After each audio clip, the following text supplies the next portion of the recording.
தமிழ் சமுதாய வரலாறு அப்படிங்கிற டாப்பிக்லேருந்து மொத்தம் 5 கேள்விகள் பார்க்கலாம். ஃபஸ்ட் கொஸ்டின் பாருங்கள், பொறுத்துக. திருவாரூர், இதெல்லாம் ஊரோட இப்போ இருக்க ஊரோட பேர். இந்த சைடு இருக்கிறது அந்த காலத்தில் அந்த ஊரோட பேர் எப்படி இருந்துச்சு அப்படிங்கிறத பார்க்கலாம். திருவாரூர் அந்த காலத்தில் பூங்கோவில் அப்படின்னு அழைக்கப்பட்டிருக்கு. மதுரை ஆலவாய். திருப்பத்தூர் அப்படின்னா திருத்தளி. திருச்செங்கட்டுக்குடி அப்படின்னா கணபதீஸ்வரம் அப்படின்னு அழைக்கப்பட்டிருக்கு. செகண்ட் கொஸ்டின், எந்த ஒன்று சங்க தமிழின் சமுதாய நிலையை விளக்குகிறது?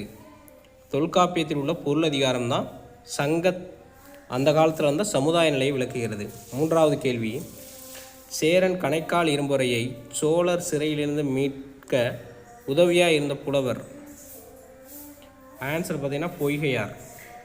நான்காவது கேள்வி, சமீபத்தில் சிவகங்கை மாவட்டம் கீழடி கிராமத்தில் அகழாய்வு செய்தபோது கண்டெடுக்கப்பட்ட பல பழமை சின்னங்கள் புலப்படுத்துவது. என்னதை புலப்படுத்துதுன்னா, பாண்டியர்களுக்கும் ரோமானியர்களுக்கும் இருந்த வணிக தொடர்பை புலப்படுத்துகிறது. ஐந்தாவது கேள்வி, எந்த காலப்பகுதி தமிழ் இலக்கியத்தின் பொற்காலம் என அழைக்கப்படுகிறது அப்படின்னா சங்ககாலம். கிமு 300லேருந்து கிபி 300 வரைக்கும் உள்ள காலம். தேங்க்யூ.